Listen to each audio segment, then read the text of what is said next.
अस्सलाम वालेकुम। Dubai international public school and college Manasara, class 10 subject है हमारा फिज़िक्स और मैं हूँ आपकी टीचर मिस माविया।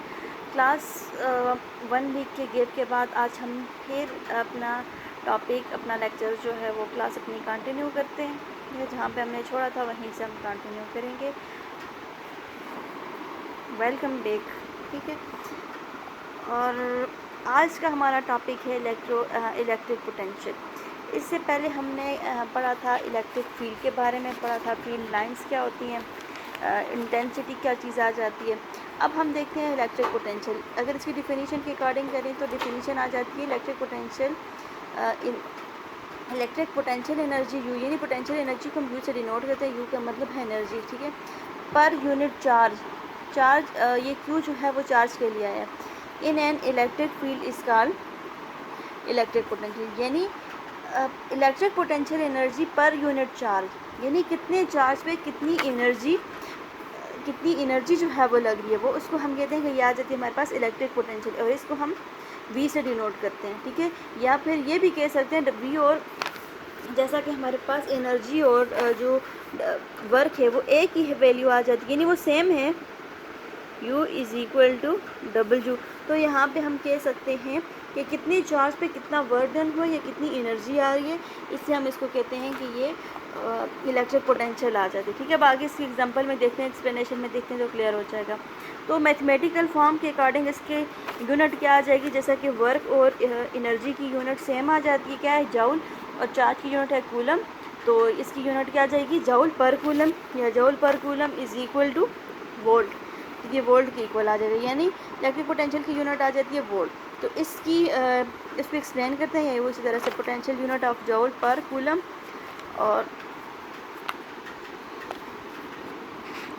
अच्छा, इसको 1 वोल्ट क्यों कहते हैं, 1 वोल्ट तब आएगी हमारे पास, देखिए, potential at a point in 1 volt when it require 1 joule of work to move a positive, यानी जब हमने किसी 1 कूलम चार्ज पे वर्क करने के लिए क्या चाहिए होगी, 1 जूल एनर्जी चाहिए होगी, तो हम कह सकते हैं कि क्या है, वो 1 वोल्ट की इक्वल आ जाती है। ठीक है, from a point of zero potential to that point, zero potential पे जब हमें चाहिए होगी एनर्जी पोटेंशियल इंक्रीज़ करने के लिए, तो उसको हम कहेंगे कि ये आ जाएगी हमारे पास volt. 1 volt is equal to 1 joule per 1 coulomb आ जाएगी।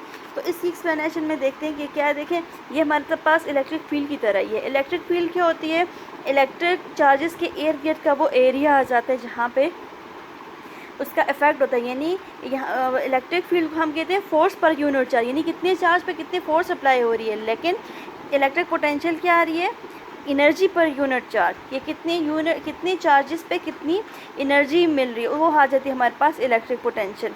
और इसमें कोई डायरेक्शन मेंशन नहीं होती, तो इसलिए इसको हम स्केलर क्वांटिटी कहते हैं। ठीक है, ये स्केलर क्वांटिटी आ जाती है।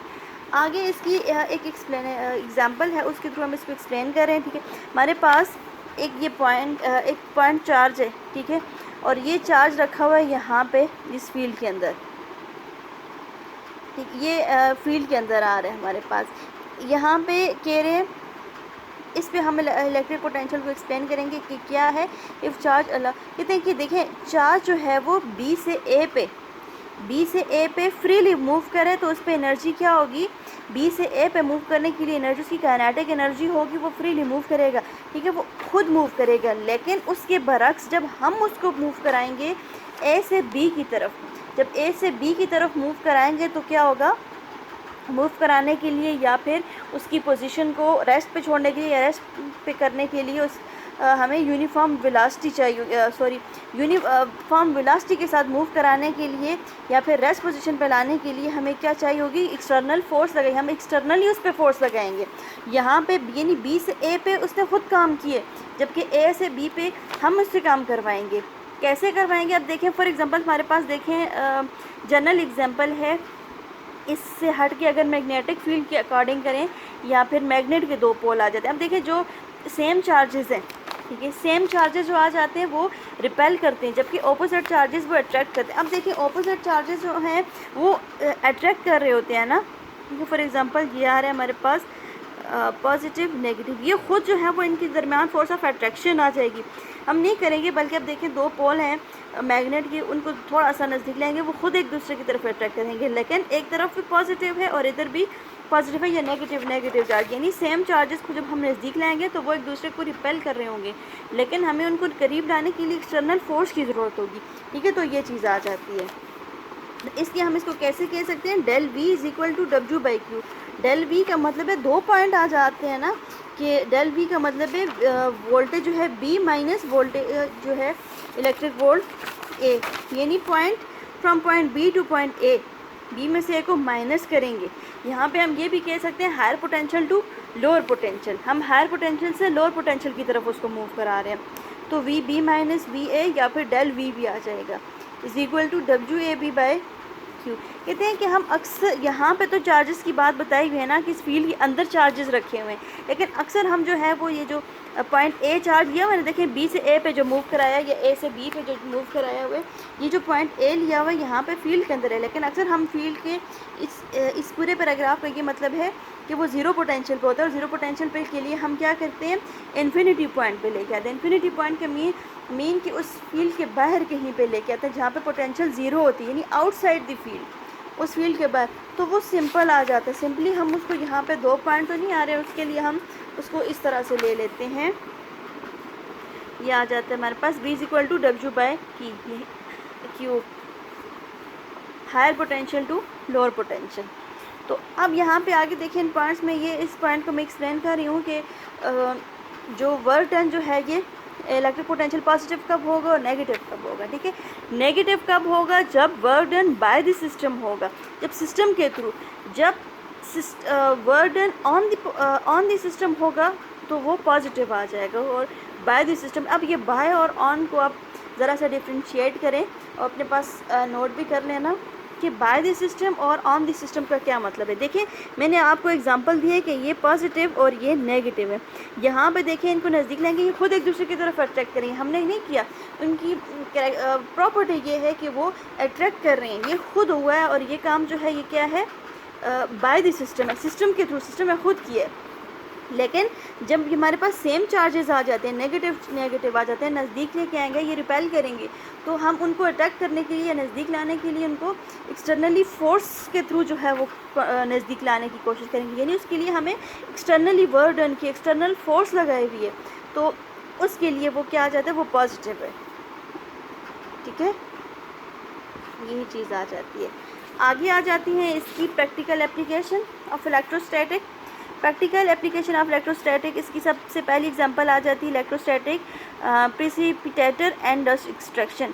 प्रेसिपिटेटर एंड डस्ट एक्सट्रैक्शन का मतलब क्या है कि देखिए ये यूज़ होता है डिफरेंट इंडस्ट्रीज़ वगैरह में जो हार्मफुल आ जाते हैं स्मोक या केमिकल्स, उनको एक्सट्रैक्ट करने के लिए वहाँ पे यूज़ की जाती हैं ये जो बड़े बड़े पोल टाइप होते हैं, चिमनीज जिनको कहते हैं। ठीक है, ये बड़े बड़े, तो यहाँ पे असल में इनकी सरफेस पे क्या होता है, इसकी सरफेस पे कंडक्टर सरफेस होती है। ठीक है, और इस सरफेस पे असल में क्या होता है, ये सारे चार्ज यहाँ पे जाते हैं, फ्रिक्शन की वजह से यहाँ पे पार्टिकल अटैच हो जाते हैं, और अटैच होने की वजह से क्या होता है कि जो पार्टिकल, अब अक्सर देखें जो हमारी जो चिमनीज़ वगैरह होती हैं, अक्सर घरों में जो जहाँ पे ये गैस का सिस्टम नहीं है, स्विच गैस का, तो वहाँ पे जो चूल्हे जलाए जाते हैं वो एक टाइम ऐसा आता है वो सारी चीज़ जगह जो है वो काली हो जाती है। वो वजह ये है ब्लैक होने की कि वो पार्टिकल या वो चार्जेस वहाँ पे आ जाते हैं, बस जो higher potential to lower potential वाली बात होती है, तो असल में वहाँ पे जब चार्जेस आते हैं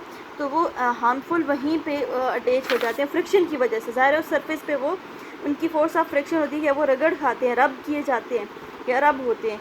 तो एंड तक पहुंचने से पहले क्या होता है कि हवा जो धुआं निकल रहा होता है ना, उस धुएं में जो पार्टिकल्स होते हैं वो इतने ज़्यादा हार्मफुल नहीं होते। ठीक है, वो हार्मफुल वहीं रह जाते हैं, और वो कम हार्मफुल जो है वो वहाँ पे, और अक्सर उनमें कौन कौन से पार्टिकल होते हैं, ये H2O और यानी वाटर और कार्बन डाइऑक्साइड के पार्टिकल जो अक्सर हवा में मौजूद होते हैं, ये भी आ जाते हैं, और इसी को हम इलेक्ट्रोस्टैटिक प्रेसिपिटेशन भी कहते हैं। ठीक है, यानी higher potential to lower potential होती है, क्योंकि वो जो चूल्हे में से ये निकल होता है या उस मटेरियल में से, उस जगह में से जहाँ पे प्रोसेस हो रहा होता है, वहाँ पे पोटेंशियल ज़्यादा ही मीन्स कि वहाँ पे चार्जेस ज़्यादा हैं और वो बाहर आ रहे हैं, यानी जहाँ पे पोटेंशियल कम है, ठीक है, वो धुआं बाहर वहाँ से निकल रहा होता है। इसकी दूसरी एग्जांपल आ जाती है, आपने इसको भी रीड आउट करना है, electro painting. Electro painting means कि अब देखें जो व्हीकल्स की जो पेंटिंग की जाती है, या फिर हम ये कह सकते हैं उन पे जो स्प्रे वगैरह किया जाता है, जो मुख्तलिफ ग्रिल्स वगैरह पे स्प्रे किया जाता है, वहाँ पे ये higher potential to lower potential का काम है, पॉजिटिव टू नेगेटिव वाली बात आ जाती है, ठीक है, कि जहाँ पे पोटेंशियल ज़्यादा है, चार्जेस ज़्यादा हैं, वहाँ से कम की तरफ आ रहे हैं। सेम वही प्रोसेस आ रहे जैसे पिछले में था। उसके बाद ये तो उसकी एप्लीकेशन आ जाती है। उसके बाद है danger of static charges. Danger of static charges mean कि इसके ख़तरात क्या क्या हैं चार्जेस के। तो इसकी एक बेस्ट एग्जांपल आ जाती है ये थंडरस्टॉर्म की। अब देखें जब बिजली चमक रही होती है, मैं जर्नल एप्लीकेशन, आपने इसको रीड आउट करना है पूरे पैराग्राफ को, ठीक है। देखें जो बिजली चमक रही होती है, बिजली चमक रही कैसे होती है असल में, उससे पहले हमारे पास एक पूरा प्रोसीजर होता है। बादल आपस में, क्लाउड्स यानी कि आपस में रब करते हैं मीन्स उनके दरमियान फोर्स ऑफ फ्रिक्शन होती है, ठीक है। फ्रिक्शन की वजह से वो रगड़ खाते हैं और रगड़ खाने की वजह से उसमें से चार्जेस प्रोड्यूस होते हैं। तो चार्जेस प्रोड्यूस होने की वजह से वो डायरेक्ट नीचे पहुँचते हैं और जिस जगह पे वो पहुँचे हैं वो लाइट क्या कर रही, वो जगह क्या कर रही होती है, वो ग्लो कर रही होती है, वो चमक रही होती है पूरी, जहाँ भी आप देखें। तो इसका मतलब है वहाँ पे फ़ौरन से स्पीड, वो तो आपको पता है कि स्पीड बहुत ज़्यादा होती है, तो वो गैरेज से पहले ही उसकी उसकी चार्जेस जो हैं वो पहुँच रहे होते हैं। तो वो ज़ाहिर है वो इतनी हैवी होती है कि वो फिर बहुत ज़्यादा डेंजरस होती है ह्यूमन के लिए। जहाँ के भी आप अक्सर देखते हैं कि दरख्त जल गए या कहीं पे बिजली गिर गई है, या फिर आपने ये भी सुना होगा अक्सर ये क्वेश्चन भी है कि बारिश में हमें दरख्तों के नीचे जाने से मना क्यों किया गया। असल में ऐसे होता है, यहाँ पे एग्ज़ाम्पल भी होगी कि जो दरख्त होते हैं या फिर ये जो इलेक्ट्रिसिटी के लिए जो पोल लगाए जाते हैं उन पे ज़्यादा ख़तरा होते हैं। असल में वो क्लाउड से ज़रा नज़दीक होते हैं, ठीक है, वो बहुत स्पीड के साथ वहाँ पे पहुँच रही होती है। ये जो चार्जेस होते हैं, जो बिजली होती है जिसको हम कहते हैं, तो वो उसके क्लाउड से ज़रा नज़दीक होते हैं। तो ज़रा ये क्लाउड के रगड़ खाने की वजह से ऐसा हो रहा होता है।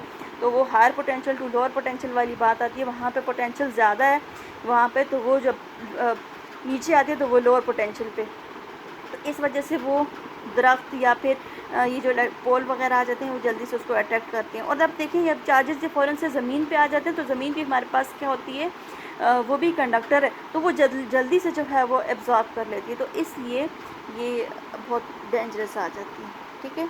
तो यहाँ तक तो था इलेक्ट्रोस्टैटिक। आई होप आपको क्लियर हो गए, ये पॉइंट भी आपने देख लेना, इसमें भी कुछ ऐसी ही बातें हैं, कॉमन बातें। उसके बाद कैपेसिटर ये नया टॉपिक आ जाएगा, इसको हम नेक्स्ट क्लास में करेंगे। इस टॉपिक में आपको जो कन्फ्यूजन है तो आप क्लास टाइम में आप पूछ सकते हैं। Thank you.